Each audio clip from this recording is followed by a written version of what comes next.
how much more do you have than most people have? You know, you need to make $30,000 a year to be in the top 1% of the socioeconomic distribution worldwide. You know, you always hear about the 1%, right? The evil 1%. And they churn, by the way, because it's not the same people all the time. It's like all of you here are in the evil 1%. And you think, well, that's not very fair because I was really only talking about within my country. Well, that's convenient for you. You know, it makes it really, really convenient argument for you. It's like, well, all those other people, those foreigners, they don't count. If they're poor, who the hell cares? It's the Australians that matter. You know, and so no, that's a non-starter. You know, and by historical standards, you're doing a hell of a lot better than the top 1%. I can tell you that. I read a nice article by a coalition called Human Progress the other day, and they were comparing the typical middle-class person who lives now with Rockefellers in the 1919s, and say, well, would you rather be a middle-class person now or Nelson Rockefeller in 1919? And the answer seemed pretty damn clear that, well, you know, if you were Nelson Rockefeller, then you would have been richer than anyone else. And there's something to be said for that status, right? Because people do like to have more than others.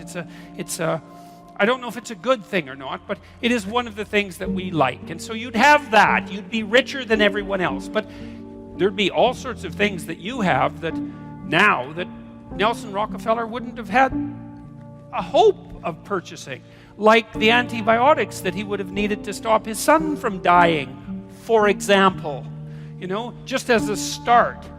And so I think this complaint about inequality, look, no one likes inequality exactly. You walk down the street, this is why I always get a kick out of people who protest, I'm against poverty.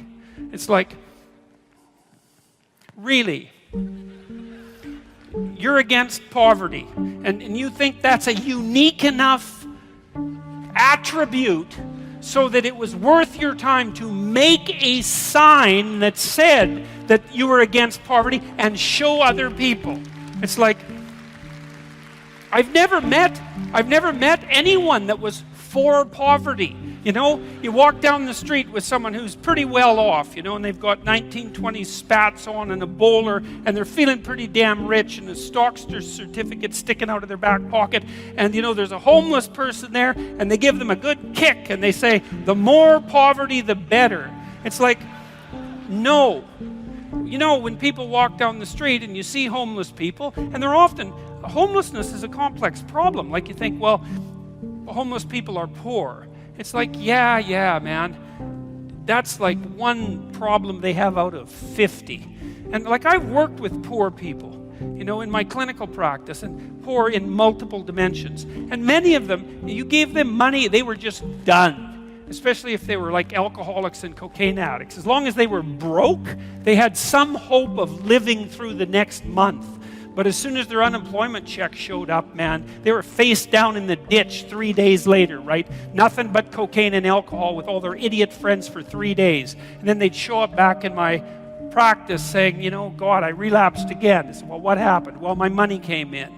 It's like, yeah, money's really going to do you a hell of a lot of good. It'll just kill you faster than poverty. Now, not that there's anything good about poverty, but it's not like these are simple problems. You walk down the street and you see someone who's been an alcoholic for 20 years and maybe they're addicted to methamphetamines as well, or maybe they're schizophrenic. It's like, it isn't unequal distribution of monetary resources that is the primary cause for that problem, and it isn't going to be some sort of straightforward redistribution that's going to fix it, because it's way more complicated than that.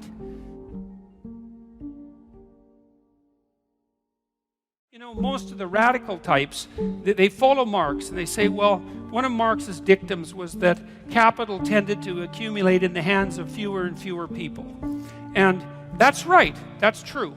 Wealth and capital, income for that matter, but not only that, whatever it is that you might like to have accumulates in the hands of smaller and smaller numbers of people. It's a principle that was discovered by an economist named Vilfredo Pareto, and he pointed out something that had been pointed out in the Gospels, by the way, thousands of years earlier, which was, to those who have everything, more will be given, and from those who have nothing, everything will be taken away.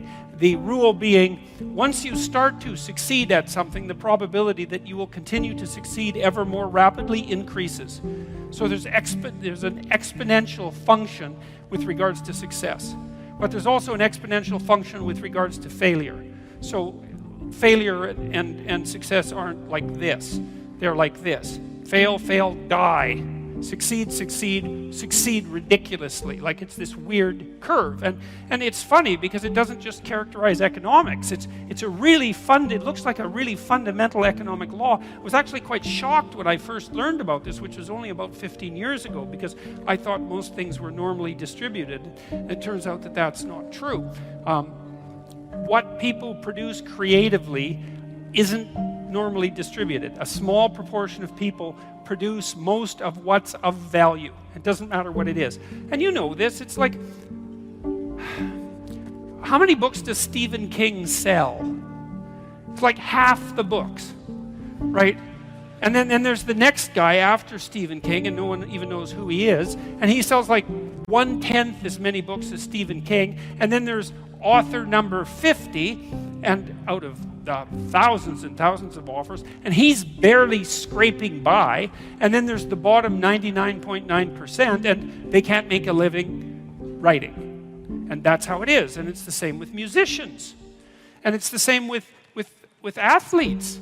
You know, if you look at number of goals scored, for example, in hockey, I'm a Canadian, so I'll use that, there's a small percentage of absolutely phenomenal hockey players, even in something as amazing as the National Hockey League or any professional sports league. You know, you have to be one hell of an athlete to make it in a professional sports league, and still you get this tiny group of superstars who are way better at it than anyone else.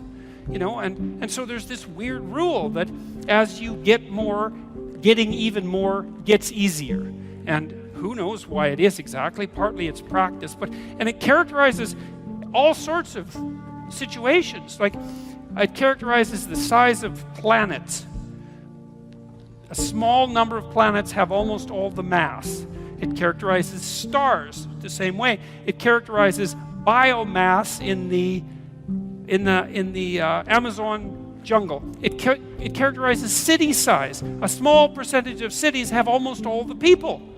It's like, what's that? And then you go back 10,000 years, you look at a Paleolithic gravesite, and you see what people are buried with. And like, there's one guy, there's two guys there, he's just covered with gold, right? The gravesite is insanely rich, and everyone else has like a bone, and it's theirs, and that's it, you know? And so you analyze Paleolithic gravesites, you see exactly the same Pareto distribution. A small number of people are buried with all the wealth, and almost everyone else has none. And so it's this unbelievably deep proclivity of resources to distribute themselves unequally. And you know this too, because you play games like Monopoly, right? You've all played Monopoly. What happens when you play Monopoly? You all start out equal, right? Exactly 100% equal, and you all have an equal chance of winning, because it's basically a game of chance. Not entirely, because you can play stupidly, but you know, but you can only play so intelligently because you're at the mercy of the dice. And what happens inevitably is that some evil capitalist ends up with all the money and all the hotels and all the houses, and just like takes you out. And yet you play, and you don't think, oh my God, you know, there's something fundamentally unfair about that. Or maybe you play non-competitive Monopoly, where after every round you redistribute the money so everyone... So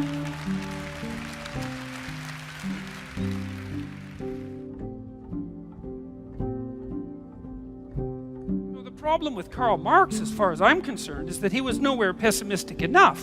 It's like, no, you can't blame inequality on capitalism. In fact, capitalism is pretty good at ameliorating inequality.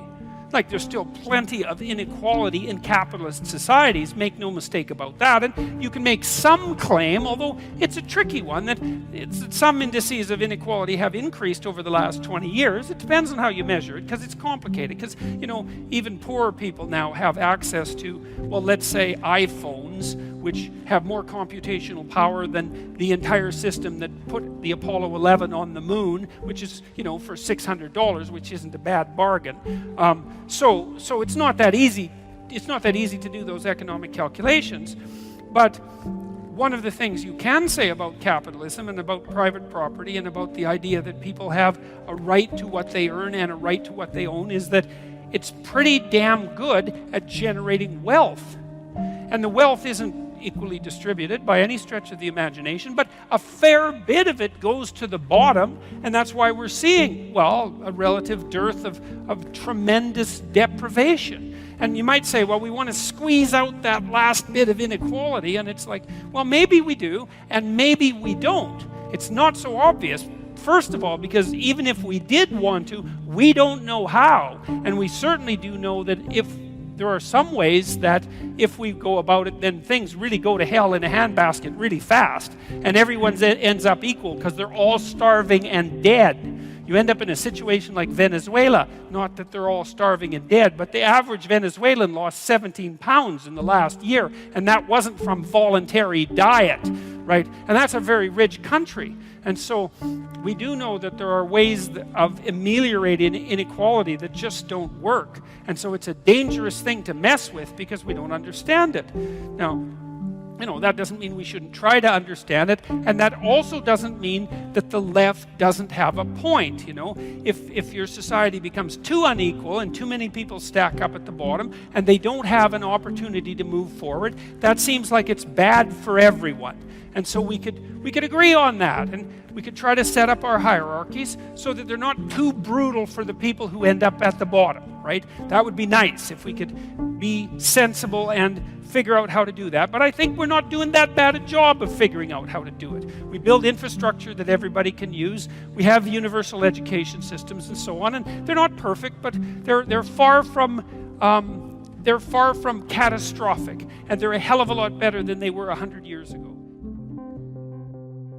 Hey there, thanks for listening.